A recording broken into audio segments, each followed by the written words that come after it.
Box Truck Gang.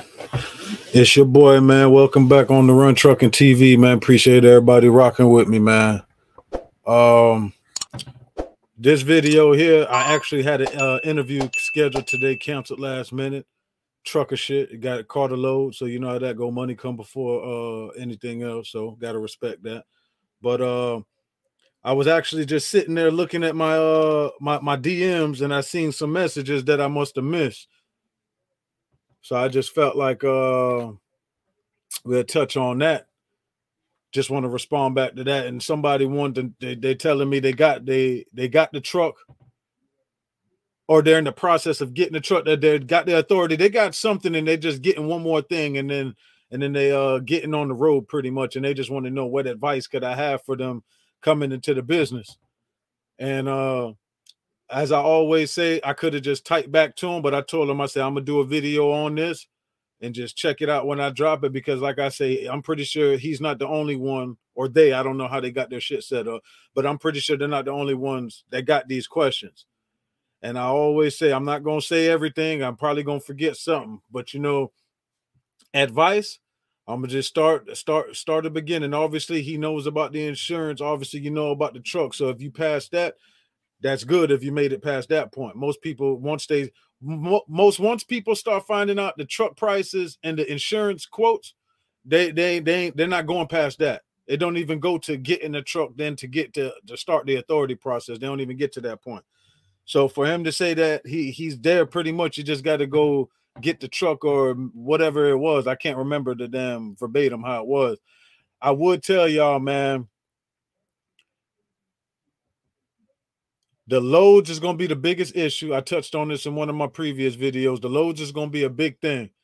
You got to try to get past the brokers that don't deal with new authorities, whether it's 30, 60, 90, or 120 days. It's in between that range. And like I told you, you'll have some people that even want 6 months or even a year. I've seen up to a year. So out the gate, getting loads is going to be, you know, expect that to be an issue, getting loads for a new owner operator. Now, some advice now about that. You could try to beat that while right now, while you're in this process, while you don't have any bills, any overhead. Get out there, Google, go drive to these shipping and receiving places. I mean, you may get a lot of no's, but out of all them no's, if somebody will say, yeah, that's going to be a headache off your plate that you don't have to worry about. That's one less thing you do not have to worry about. Direct shippers, that'll save you, especially if you can get them contracted, man. If you can get that contract and you just go pick up loads, they got it there 3-4 days a week, however it is, and it just got to get picked up. They don't even have no specific days. You can't really beat that. Even if you do have specific days, as long as you know you got that work and don't have to call. So that's advice, man. Make sure you can try to don't have to rely on the load board, because I'm not gonna lie to you, man. Doing that shit is stressful, man. Because with the load board, you're not the only person calling for that load. And I thought about that when I was like, it's obvious, but you don't really think that. Because there's plenty of loads. When I first started out, I'd call, try to book the load, and then, you know, oh, okay, we'll call you back, or we got somebody who said they'll do it $100 cheaper or $150 cheaper. You can't really compete with that, because at the end of the day, I need what I need, and same for y'all. You need what you need for the load. You got different bills from me, I got different bills from the next person. You know what I'm saying? So maybe some person's willing to, I don't want to say sacrifice, but willing to negotiate. Now, some people are sacrificing. I'm not never going to do that. I need what I need. I got a window, you know, and it got to be somewhere in between there, or we can't do business. It's not nothing against you. It's just my own principles. So I will give you that advice too, going into this trucking business. Have principles and stand on that. Well, if that means you don't work for 2 days, so be it. You know that you know what you're worth, and you know what you need to move your business, to move your truck for your business at the end of the day. And I always say that it don't make sense to take a cheap load when you got to pay yourself or a driver. You got to pay the gas. You got bills, the overhead, the truck payment, insurance. Once you break it all up, what are you left with? You know, you got to take that into consideration. So have principles and morals and stand on that shit in this trucking business. You got to, because these brokers will tell, oh, we'll call you, I'll go to you. I got 3 more of these for the rest of the week. You won't never hear from them again. You won't never hear from them again, because at the end of the day, they're trying to get that low move today. We don't know on the other end what they got lined up. We know they got this load right now, and that's all we know. So don't stand on your principles, stand on what you believe in and what you need. If you want 800, don't take 6. Don't take 6. If you're willing to take 750, 725, okay. But don't take 650 because they telling you that's all they got. Come on, man.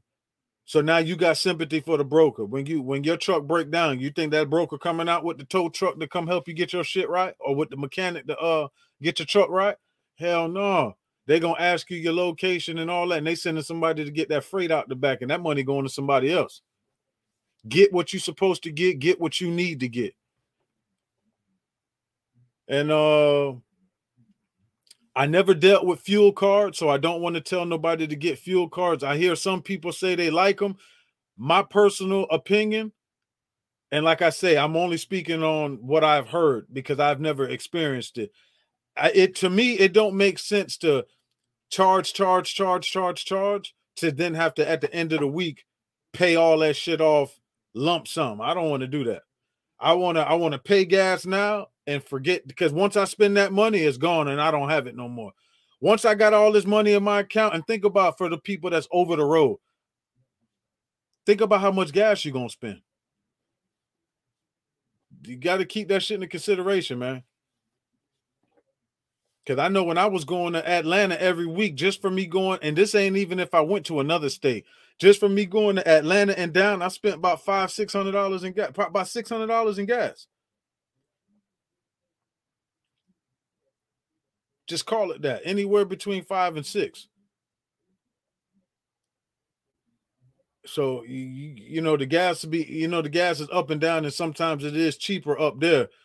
But you gotta take that into consideration, man. You got to, man. So let me see what else I could think about, man. Because at the end of the day, you got to work smarter and harder. Don't get into the box truck business thinking OTR. When you go OTR, it's more gas. Not to say you can't make more money, but remember, we're in box trucks. Now, I know some people sleep in the truck, lay down in the truck. It's cool. But at the same time, you go in all these different places, you got to wash your ass. You want to get a good night's sleep. Think about how long we're driving. We're driving late night, early morning, dark, whatever. You don't want to be sleeping, just pulling up, sleeping in your truck. And first of all, if DOT catch you, that's some more advice for you. If you're going to go OTR, it's one thing to rest in the truck. You get somewhere early, or you got to wait a couple hours, whatever. I'm not going to get a hotel for 3-4 hours. Yeah, okay, get in the truck, chill, stretch out, whatever. That's cool. I'm not going to sleep in my truck overnight 8-10 hours until the next morning to go drop a load off. No, don't do that, and DOT will get on your ass about that. My advice for you, if you get a load going OTR over the road, try to negotiate, at least if you can get an extra $100 on the rate for your hotel. We know the hotel rooms will probably be 100 and change, but at least it'll cover 85% of it. You know, if you got to come out of your pocket an extra $40-50 for a hotel room, I'll do that to get a good night's sleep, get my body right, take a shower, have a bathroom, brush my teeth, all that shit. Me personally, I don't suggest living like a cowboy. That's me. And at the end of the day, like I say, if DOT catch you in there sleeping in your truck like that, they will get on your ass, because you don't have a sleeper, so you ain't supposed to technically do that. But man, I would tell you, man, don't get discouraged by the bad days, because you're gonna have them. You might have a week or two where you maybe only go out once or twice, and you're not feeling really too confident about it. Just thug it out, man. Thug it out, and don't keep all your eggs in one basket. Do not keep all your eggs in one basket, man. That's why I say try to get in touch with these shippers, these receivers, because a lot of them are shipping their own product. Even if it's not theirs, they got to get that shit up out of there. So if they can save money and make money by saving money by working with somebody like us, they're going to do that. You know, they're definitely going to do that. And if you're local, you're right there, you know, it's, you know, so you want to do that. Keep on track with your maintenance, your PMs, preventative maintenance. Keep on track with your maintenance, man. If you got issues, just get it checked out, man, because you don't want to, you know, rack up. We was talking about that in my live. You know, when you break down out there, that tow ain't cheap. The tow for a semi truck is not cheap.